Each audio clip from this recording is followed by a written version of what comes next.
Bonjour à tous et à toutes, chers adhérents de BHC. Dans la paracha, nous lisons peut-être un des versets les plus connus de la Torah.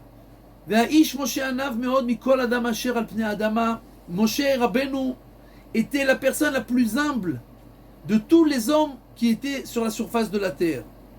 Et comment c'est possible que quelqu'un qui est tellement grand comme Moshe, qui est arrivé à des niveaux tellement extraordinaires, qui était tellement intelligent, qui était tellement saint, qui était tellement proche d'Akadosh Baruch Hu, pouvait être humble? Est-ce qu'il était complètement déconnecté de la réalité? Il ne savait pas qui il était? Et la réponse est que bien entendu il le savait, mais en vérité, plus un homme est grand, plus il a reçu des présents d'Akadosh Baruch Hu, de Dieu, et plus il a de responsabilités dans ce monde-là, et donc il ne prend pas ça en tant que base pour se glorifier ou s'enorgueillir, mais pour savoir qu'il a énormément de responsabilités.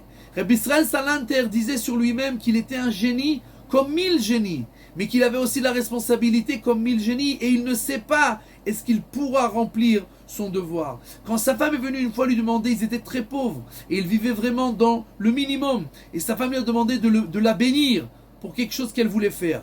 Qu'est-ce que tu veux faire? J'ai acheté un billet de loterie. Combien tu penses gagner avec ça? 100 000 roubles. C'était une somme astronomique. Il a dit, il n'y a pas de problème. Il a pris 2 témoins et il a dit, je fais le vœu de ne prendre aucun plaisir des 100 000 roubles que ma femme va gagner dans la loterie. Il a dit, mais pourquoi tu dis ça?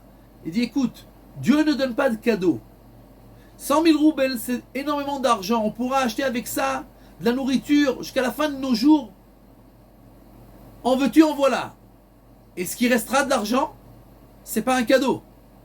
Ça veut dire que s'il y a quelqu'un qui va mourir à Kovna, il habitait à Kovna, quelqu'un qui va mourir à Kovna parce qu'il n'avait pas d'argent, c'est moi qui aurai la responsabilité. Si quelqu'un doit acheter des médicaments et qui n'a pas d'argent, je dois le chercher pour lui donner l'argent. Si un élève doit avancer et prendre des cours particuliers pour étudier, alors c'est moi qui dois m'occuper de ça, puisque j'ai l'argent pour ça. Et que cet argent ne m'a pas été donné en cadeau. C'est une responsabilité que Dieu nous envoie. Et donc, moi j'ai suffisamment de travail à Kovna, je ne peux pas prendre sur moi encore des responsabilités. Alors, je fais le vœu de n'avoir aucun plaisir de ces 100 000 roubles, et la responsabilité tu la prendras toi. Moi je ne peux pas.